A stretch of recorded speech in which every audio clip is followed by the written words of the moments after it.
മരുന്ന് കമ്പനികളുടെ ചൂഷണം തടയാൻ അവശ്യ മരുന്നുകൾക്ക് സ്ഥിരവില നിശ്ചയിക്കാൻ ലക്ഷ്യമിട്ടിട്ടുള്ളതാണ് കേന്ദ്ര സർക്കാരിന്റെ പുതിയ ഔഷധ നയം. ഇതിന്റെ ഭാഗമായി 348 ഇനം മരുന്നുകളെ അവശ്യ മരുന്നുകളായി പ്രഖ്യാപിച്ച് ഇവയ്ക്ക് സ്ഥിരവില നിശ്ചയിക്കാനാണ് ലക്ഷ്യമിടുന്നത്.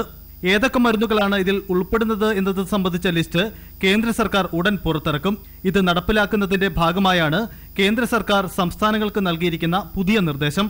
ഇനി മുതൽ മരുന്നുകൾ ബ്രാൻഡ് നെയിമിൽ നിർമ്മിക്കാൻ അനുമതി നൽകരുതെന്ന് കേന്ദ്ര ആരോഗ്യ മന്ത്രാലയം സംസ്ഥാന ആരോഗ്യവകുപ്പ് സെക്രട്ടറിക്ക് അയച്ച കത്തിൽ വ്യക്തമാക്കുന്നു. പകരം ജനറിക് മരുന്നുകൾ നിർമ്മിക്കുന്നതിനാണ് അനുമതി നൽകേണ്ടത്. മരുന്നുകളുടെ ഉൽപാദനവും വിതരണവും ജനറിക് പേരുകളിലാണെന്ന് ഉറപ്പുവരുത്തണം. പുതിയ ലൈസൻസിനോ നിലവിലുള്ള ലൈസൻസ് പുതുക്കുന്നതിനോയുള്ള അപേക്ഷകൾ ഇക്കാര്യങ്ങൾ ഉറപ്പുവരുത്തിയേ പരിഗണിക്കാവൂ. അവശ്യ മരുന്നുകളെ പ്രത്യേക പട്ടികയിൽപ്പെടുത്തി വില നിയന്ത്രണം കൊണ്ടുവന്നാലും മരുന്ന് നിർമ്മിക്കുന്ന ചേരുവകളിൽ മാറ്റം വരുത്തിയെന്ന് ചൂണ്ടിക്കാട്ടി വൻകിട കമ്പനികൾ നിയന്ത്രണം മറികടക്കുന്നത് തടയാനാണ് കേന്ദ്ര സർക്കാരിന്റെ ഈ നീക്കം. എന്നാൽ നിലവിൽ നിർമ്മിക്കുന്ന മരുന്നുകൾക്ക് ഈ നിയന്ത്രണം ബാധകമാവില്ല. രാജ്യത്തെ മരുന്ന് കമ്പനികളെ പൂർണ്ണമായും നിയന്ത്രണത്തിലാക്കാൻ ലക്ഷ്യമിട്ടിട്ടുള്ള ഈ നീക്കത്തിനെതിരെ മരുന്നു നിർമ്മാതാക്കൾ സുപ്രീം കോടതിയെ സമീപിക്കാൻ ഒരുങ്ങുന്നതായും സൂചനയുണ്ട്. രാജ്യത്തെ മരുന്നിന്റെ ഉൽപാദന വിതരണ മേഖല പൂർണ്ണമായും ജനറിക് പേരുകളിലാക്കുന്നതിന്റെ ആദ്യപടിയാണ് ഈ നീക്കം.